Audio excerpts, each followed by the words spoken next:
Welcome to Save As Ability, a podcast to educate and inform you about disability employment issues. My name is David D'Arcangelo, and I'm your disability policy expert. Hey everybody, welcome back for another episode of Save As Ability.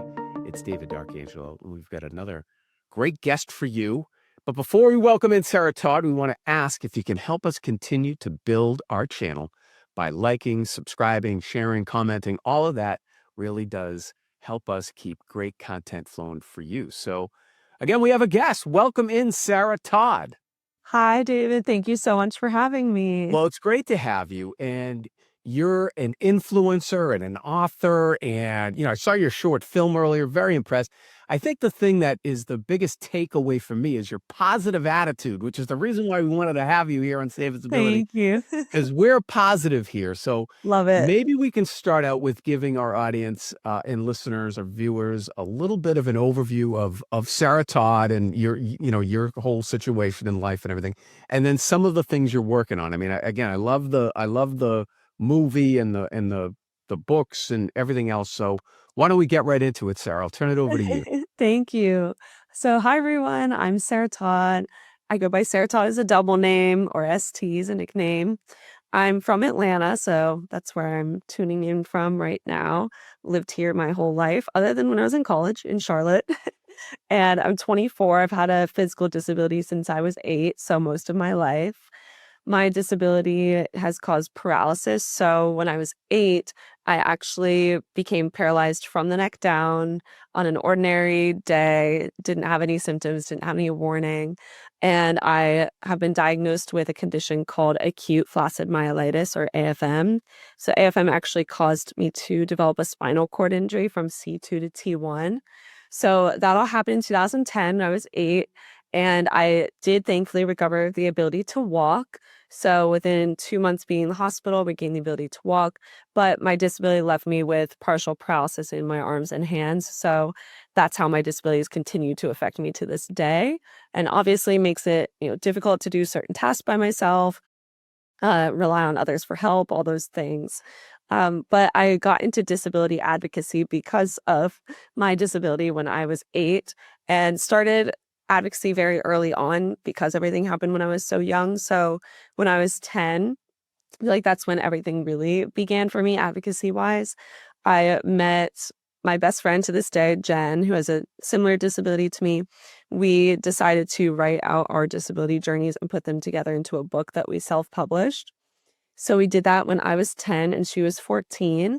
And then we did like little book signing events, and it made me realize I really loved writing and speaking about disability. So from there, I just kept doing it. I shared my story in some magazines and began writing, and we did 2 more books as we grew older. And then I started doing social media in 2020, just kind of for fun, sharing my stories, showing how I do things, how I live my life.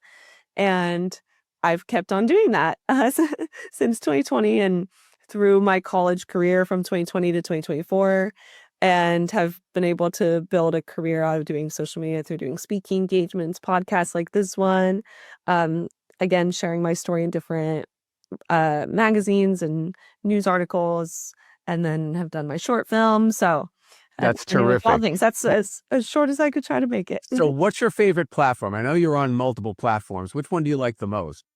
I think I like Instagram the most because you can do so much with it. You can share photos, videos, you can do written photo posts. I love using Yes. Instagram stories to share just photos like from my Yep. life.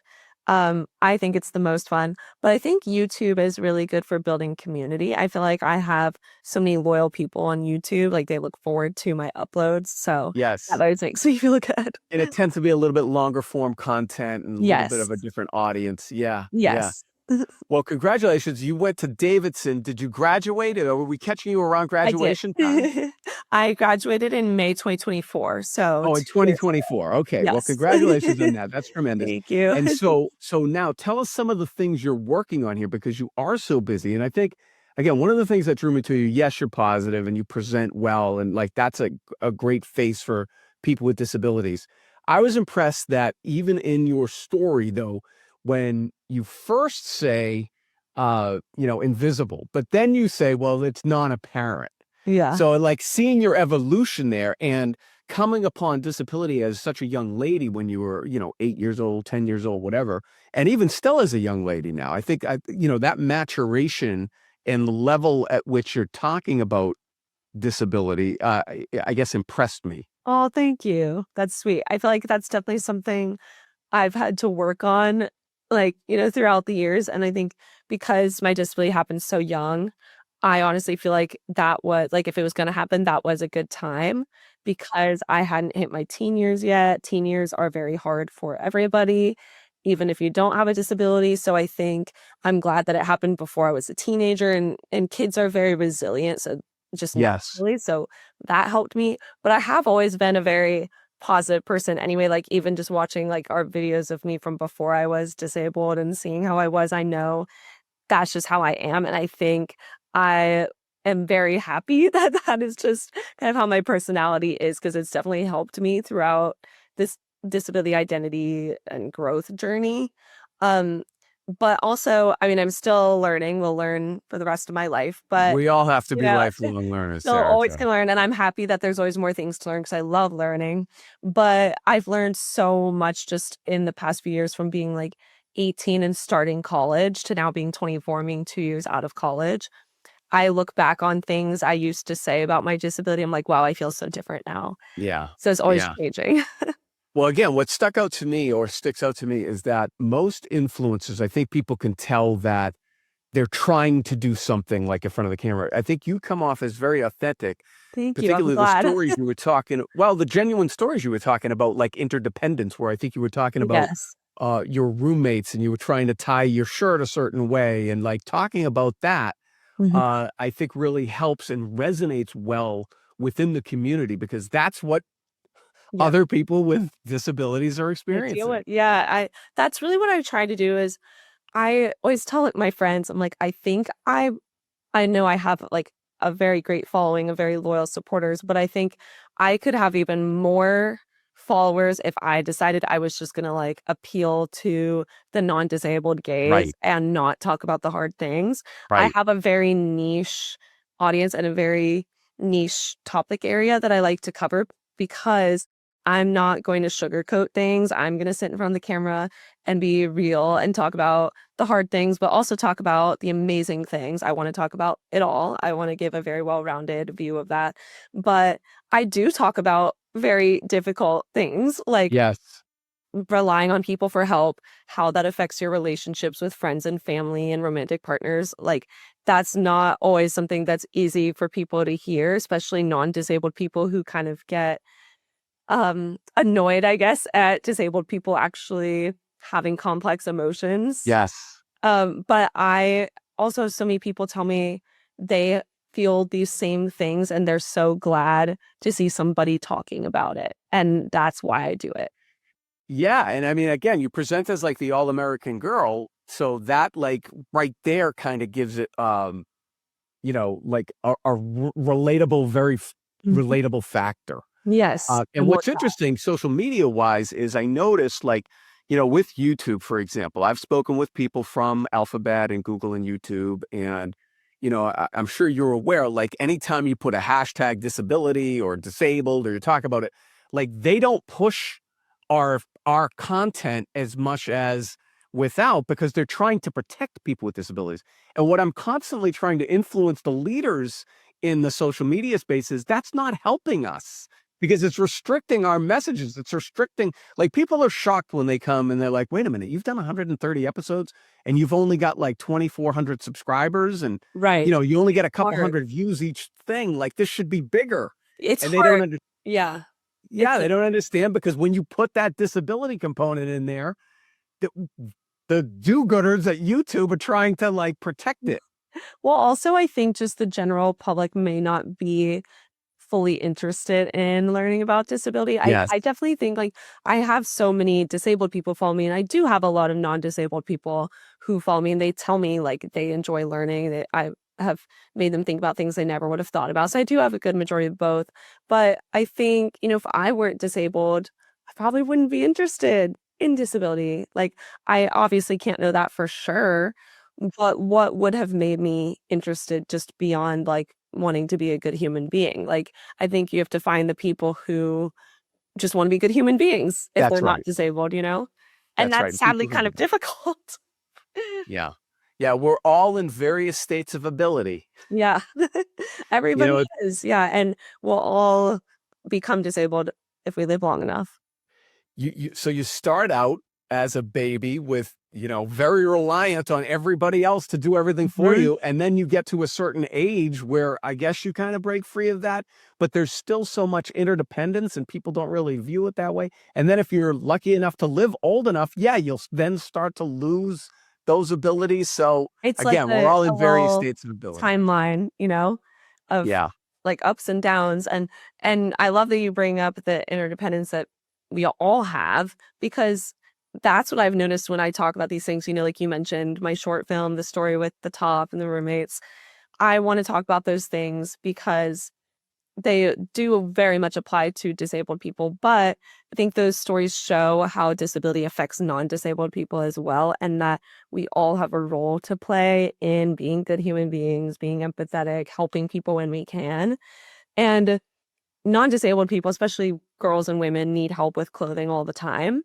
So my need for help with clothing is not unusual and unique. But when you apply disability to the equation, people start to think Yes. that you shouldn't be asking friends or family for help and that you should have a paid caregiver. Yeah. And so Or they you need simplify to you it. need to problem solve more or like, Yes. it's Yeah, just they think I think I've noticed too, that's why I put no advice please on most of my videos. I don't want advice. People think there's a solution for every access barrier they have, and the that's right. reality is there is not. No, there isn't. And that's why, like, social model of disability doesn't fully work. Yeah, so the corollary for me is like when I a 40 or 50-year-old guy and I say to them, "Well, what would your life be like if you couldn't drive?" Mm. And that just blows their mind. They're like, what do you mean? Why wouldn't I be able to drive?" And like they just can't They comprehend. can't So, comprehend being in that situation, and that's my situation. I need modifications to drive, I'm currently working on it, but I always tell people if you are able to just go to a car dealership, buy a car, and drive it out of there, you are so lucky. right, right. Well, the autonomous vehicles are coming. We actually got I an hope episode coming up so. about that. So, all right, Sarah Todd, let's now look a little future for Sarah Todd. What does that look like? Where in 5 years and 10 years, what are we going to be expecting out of Sarah Todd? I am hoping I'll continue public speaking. I was actually in Chicago this past week doing speaking engagement at the Abilities Expo, and that was really amazing. So I love doing speaking engagements. I love getting to talk to people. Like I had so many people who follow me come to the engagement and then talk to me afterwards. That was like my favorite part of doing that. So hopefully I'll continue doing public speaking. I am working on starting, I have my like public speaking, consulting, and social media business, but I'm working on starting a different business. I'm not sharing what it is yet, but Okay, all right. Well, hopefully let that us know business. when you do. Maybe we'll have you back to talk about Yes. that. Absolutely. So, hopefully that business will have taken off in the next 5 to 10 years. That's the goal. Because social media is not forever, in my opinion. Like, it's a great thing to do right now. It's fun, great way to reach people, but something new will probably come along. And having a business of my own is more sustainable for the long term. Yeah. So And I think that's the two goal. things. I think just the greater environment of it is changing as well. Yes, and I'm sure you've been approached to be user generated content, right? The yeah. UGC. Yeah, that's a big thing. Right. Um, and you have to keep up with all the trends and how it's changing, and yeah, Right. so having a business is definitely, hopefully, more sustainable long term, so that's the goal, yeah. All right, great. All right. So as we begin to conclude here, then, what do you want to tell our listeners, our viewers here? How can they get in touch with you and consume your content? Well, I'm at Sarah Todd Hammer, my full name on all my channels. It's SarahToddHammer. That's on my Instagram, my YouTube, TikTok, Facebook, LinkedIn, all those things. And then I do have a website, which is www.sarahtoddhammer.com for contact. And you can find my short film on there and on my YouTube that David was talking about. So Yeah, you should definitely check it out. What is it, 15 minutes or so? It's yeah, it's great. like 11 minutes. Exactly. Yeah, about It's 11. well done. Whoever produced it for you did a great job. Thank you. Yes, he was so great. It was my friend's husband, and we brought in another videographer and editor to help too. And that was such a special project. So that is on my YouTube and on my website. So Nice. All right, so any parting thoughts here for our audience? I always like to leave people with a quote if I can. My favorite quote is "Going through things you never thought you'd go through will only take you places you never thought you'd get to" by Morgan Harper Nichols. I just think that really encapsulates my journey and experience in my life and really highlights post-traumatic growth. And it's a real thing. So I love to leave people with that. Excellent. Well, again, positive from a positive person. Appreciate you. Thank you. All right, Sarah, Todd, thank you so much for joining. We appreciate you. And Yes, send thank us all you. those links. We'll put them in the description. Please, Yes. everybody listening and watching, check out her stuff, Sarah Todd. Thank you so much, David. Well, it's been great having you. We appreciate you. And thanks everybody else for watching and listening. Again, if you can help us by liking, subscribing, sharing, commenting, all of that really does help us keep great content flowing for you. So it's David Darkangelo, another episode of Say Visibility, and I hope you have a great day. For more information about disability employment issues, please visit our website, disabilityemploymentsolutions.com. The Save As Ability podcast is available on Apple Podcast, Spotify, our YouTube channel at Disability Policy Expert, or wherever you stream your podcasts. Subscribe, stream, rate, and review our shows. Your ratings and reviews help our show reach new audiences. Produced by Pod Pro Entertainment. Save As Ability lives within a network of podcasts located at podproentertainment.com. #TheNewRadio. Again, my name is David Darkangelo, and I'm your disability policy expert. Until next time, thank you. I hope you have a great day.